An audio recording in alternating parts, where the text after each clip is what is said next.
नहमदु व नसल्ली अला रसूलिल करीम फ़अम्मा बाद फ़अऊज़ु बिल्लाहि मिनश शैतानिर रजीम बिस्मिल्लाहिर रहमानिर रहीम। उम्मीद की जाती है तमाम स्टूडेंट खैरियत से होंगे। जैसे कि आप सब जानते हैं, इससे पिछला लेक्चर जो मैं करवा चुका हूँ वो अल्केन की तैयारी का था, और अब का जो लेक्चर है वो हमने अल्केन की तैयारी के लिए इन मसावात को मुकम्मल करना है। देखिए, ये जो आपका फेडरल बोर्ड का पेपर आता है उनमें से मसावात को मुकम्मल करने वाले ऑप्शन भी आ जाते हैं। तो लाजमी बात है, इतने सारे फॉर्मूले याद करने या इंसान के लिए जो है ना, वो केमिस्ट्री बहुत, ऑर्गेनिक केमिस्ट्री बहुत ज़्यादा हैवी सब्जेक्ट है और बहुत लेंथ चाहिए होती है, इसके लिए बहुत स्ट्रेंथ चाहिए होती है। तो इसीलिए आसानी के लिए उन्होंने इस तरह के सवाल भी रखे हुए हैं जो आपके एग्जाम के पेपर में आ सकते हैं। वो आपको आधी इक्वेशन देंगे और आधी आपने खुद हल करनी है अपने छोटे छोटे कॉन्सेप्ट्स की मदद से। तो चलिए हम पहले इससे हल करते हैं। अच्छा, हल करने का तरीकाकार क्या है? हम सबसे पहले ग्रुप देखते हैं, कौन सा ग्रुप है। ग्रुप इसका ग्रुप है फंक्शनल ग्रुप, या आप सिर्फ ग्रुप ही आप समझो। OH है, हाइड्रोक्सल। तो हाइड्रोक्सल में से इस तरह के जो ग्रुप आ जाते हैं, हाइड्रोक्सल हो या जो भी हो, जिसमें इसमें हाइड्रोजन को अलग कर देता है, हाइड्रोजनेशन इसमें होती है। मतलब हाइड्रोजन को हम हटा देते हैं या पानी को खत्म कर देते हैं। किसको? पानी को इसमें से, अल्कोहल में से खत्म कर देते हैं। तो कैसे खत्म होगा? उसमें सबसे पहले OH हटेगा और एक और हाइड्रोजन हमें चाहिए जो OH के कार्बन वाले के साथ वाले से हम लेंगे। साथ में क्या है, कितने हाइड्रोजन है? 2 हाइड्रोजन है। सॉरी, ये इक्वेशन दरअसल मैंने गलत लिखी है, ये 3 हाइड्रोजन है। सॉरी, ये 3 हाइड्रोजन है, मैंने इक्वेशन गलत लिखी।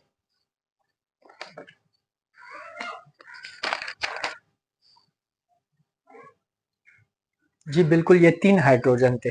तो इक्वेशन में मुझसे मिस्टेक हुई, जल्दबाजी में नहीं लिख सका। तो ये एक हाइड्रोजन इससे ले लेगा। तो यहाँ पर कितने हाइड्रोजन रह जाएंगे? 2। तो इसे लिखेंगे CH2। फिर सिंगल बॉन्ड CH, ये CH2 है और यहाँ से OH जा चुका है तो ये भी CH2। लेकिन यहाँ पर अब ये डबल बॉन्ड बन जाएगा क्योंकि अब ये इन वाली फैमिली पर आ चुके हैं। और साथ साथ में पानी का खात्मा भी कर लेते हैं। मतलब पानी बनता है लेकिन पानी इसमें से चला जाता है भाप के जरिए या बुखारात के जरिए, जैसे भी, लेकिन पानी इसमें जरूर होता है। तो ये ईथेन यहाँ पर भी तैयार हुआ, डबल बॉन्ड वाला। इसका नाम मैं आपको बताता हूँ, मीट ईथ। तो ये इसका नाम है इथानॉल। इथानॉल, OH है तो इथानॉल। और उसका बन जाएगा ईथीन। इथानॉल से हमने क्या बनाया? ईथीन। और साथ साथ में पानी को भी खत्म कर दिया। दूसरे नंबर पर आते हैं, ये है मीथ और ईथ। तो ये क्लोरीन है, तो हेलोजिन फैमिली से ताल्लुक है। क्लोरीन, ब्रोमीन, आयोडीन, स्टार्टिन, इन चारों का हेलोजिन फैमिली से ताल्लुक है। तो क्लोरीन जो है ना, इसका नाम मैं आपको बताता हूँ। इसका नाम है क्लोरीन है तो क्लोरीन क्लोरो में चला जाएगा, क्लोरो। और मीथ ईथ, क्लोरो ईथेन, ये क्लोरो ईथेन है।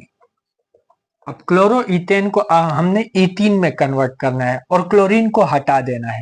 सही। इसमें से क्लोरीन को हटाने का जो तरीकाकार है, उस तरीके को हम कहते हैं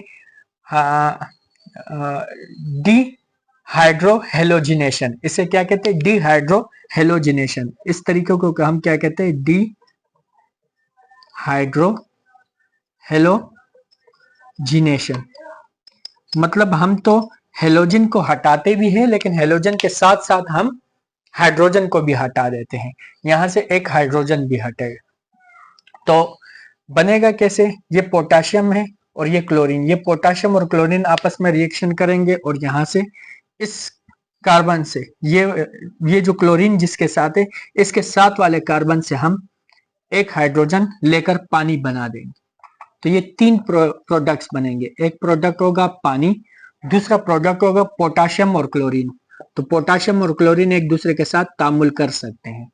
सही है, पोटाशियम और क्लोरीन ये आपस में तामुल कर लेंगे और यहाँ पर बच जाएगा CH2। ये CH2 पर डबल बॉन्ड और फिर CH2। तो ये बना ईथीन, साथ में ईथीन बना और पोटाशियम और क्लोरीन बना तो इसे हम कहते हैं पोटाशियम क्लोराइड, पोटाशियम क्लोराइड। और साथ साथ में पानी भी बनता है। तो डिहाइड्रोहेलोजिनेशन इसे कहते हैं, क्लोरीन को भी हटा देना और साथ साथ में एक हाइड्रोजन को भी हटा देना। तो यहाँ पर अब हम हल करते हैं तीसरा हाइड्रोक्सिल ग्रुप का है, OH ग्रुप का है। इसमें भी वही होगा, ये 7 वाले कार्बन से एक हाइड्रोजन ले लेगा तो यहाँ पर 2 प्रोडक्ट्स बनेंगे। एक बनेगा पानी, चूंकि वहां पर जो है ना पानी भी हमने बनाना था और साथ साथ में क्लोरीन को भी हटाना था, तो इसलिए 3 प्रोडक्ट्स बने। एक ईथीन बना, दूसरा पोटाशियम और क्लोरीन का बना और तीसरा हाइड्रोजन को भी हटाना था तो हाइड्रोजन भी बना। यहाँ पर सिर्फ हाइड्रोजन हटेगा बस। OH ग्रुप के साथ कौन हटेगा? एक हाइड्रोजन। तो ये H2O बन चुका, बाकी जो बचते हैं उसे हम वैसे ही लिख देते हैं CH3 और फिर सिंगल बॉन्ड CH2। CH2 नहीं है, अब हाइड्रोजन एक जा चुका है तो CH और फिर डबल बॉन्ड और फिर CH2 है। ये अपना H2 कहीं पर नहीं देगा, यहाँ से OH जा चुका है ना, काफी है। अब ये अपने साथ वाले हाइड्रोजन से एक हाइड्रोजन पानी को दे देगा तो ये CH और CH2 इन दोनों के दरमियान सिंगल डबल बॉन्ड बनेगा, क्योंकि यहाँ से एक हाइड्रोजन जा चुका है तो अब ये उसके साथ अपना डबल बॉन्ड बना लेगा। तो यहाँ पर ये बना मीथ ईथ प्रोप, तो ये बना propene plus water in family वाला, और ये है मीथ ईथ प्रोप, तो ये है प्रोपानॉल, प्रोपानॉल ये हो चुका। इनके नाम भी बता दिए और इक्वेशन भी मुकम्मल हो चुकी है। अब यहाँ पर आता है बिल्कुल सेम टू सेम, जैसे मैंने दूसरा समझाया था वैसे ये है, ये भी है, लेकिन यहाँ पर पहले कार्बन की गिनती करते हैं। 1 2 3, 3 कार्बन 1 ब्रोमीन, तो 3 कार्बन को मीथ ईथ प्रोप, तो इसे हम पढ़ेंगे ब्रोमो प्रोपेन। ये एन वाली फैमिली है, सही है, एन वाली अल्केन वाली फैमिली है, ब्रोमो प्रोपेन। अब ब्रोमो किसके साथ जाकर रिएक्शन करेगा?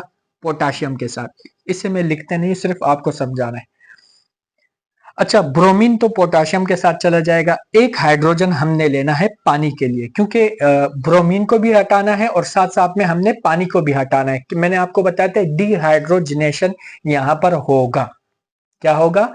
अगर कोई भी ब्रोमीन वाला आ जाए तो इसका मतलब इसके साथ पोटाशियम हाइड्रोक्साइड लाजमी होगा, क्योंकि इसको ब्रोमीन को भी तो हटाना है। तो इसके तरीकाकार को हम कहते हैं डिहाइड्रोहेलोजिनेशन के तरीके से इसे हम हटाते हैं। तो डिहाइड्रोहेलोजिनेशन में क्या होगा? पोटाशियम हटेगा ब्रोमीन के साथ। सही है, ये आपको समझाने के लिए मैं बता रहा हूं, आपने इस तरह के दायरे वहां पर नहीं बनाने हैं, आपने सिर्फ समझाने के लिए आपको समझा रहा हूं। HO भी अलग होगा पानी के जरिए, और एक और हाइड्रोजन हमें चाहिए जो कि इसी ब्रोमीन के ऊपर जो कार्बन है इसके साथ वाला हाइड्रोजन हम ले लें। साथ वाला हाइड्रोजन लेने के बाद अब हम मुकम्मल इक्वेशन बनाते हैं। ये बनी CH3 पहली वाली, दूसरी वाली CH होगी, सिंगल बॉन्ड CH, और ये डबल बॉन्ड हो जाएगा। अब होगा डबल बॉन्ड, इन दोनों के बीच में डबल बॉन्ड बनेगा। सही, क्योंकि यहां से भी जा चुका है और यहां से भी, तो दोनों के पास इलेक्ट्रॉन की कमी है तो ये डबल बॉन्ड बना देंगे। तो ये बन जाएगा CH2, ये बना CH2, यहां से ब्रोमीन जा चुका है, CH2 डबल बॉन्ड, ये बन चुका है मीथ ईथ प्रोप, प्रोपीन बना। प्रोपीन के साथ साथ मेरे पास वहां पर उस तरफ जगह नहीं है, या मैं वहीं पर यहां पर बना देता हूं ताकि ये समझो उससे आगे है, ये प्लस यहां पर लिखा हुआ है, लेकिन वहां पर फिर जगह नहीं, मैं नीचे लिख देता हूं। आप भी नीचे लिख सकते हैं, कैसे लिखेंगे? या भी प्लस लगा दो और यहां भी, तो इसका मतलब ये कि ये जो प्लस यहां पर खत्म हुए वो हमने यहां पर लगाए। तो साथ में KBr पोटाशियम ब्रोमाइड बनेगा, इसे हम यू लिखेंगे POTASSIUM पोटाशियम, और फिर BROMIDE पोटाशियम ब्रोमाइड बनेगा, और साथ साथ में H2O पानी भी बनता है, वाटर। उम्मीद की जाती है ये लेक्चर आपको समझ में आ चुका होगा। बहुत इजी लेक्चर था, मैंने आपको तरीका बताया मसावात को मुकम्मल करने का, तो मसावात मुकम्मल हो चुकी हैं। इसी के साथ मैं आपसे इजाजत चाहता हूँ। अल्लाह हाफिज।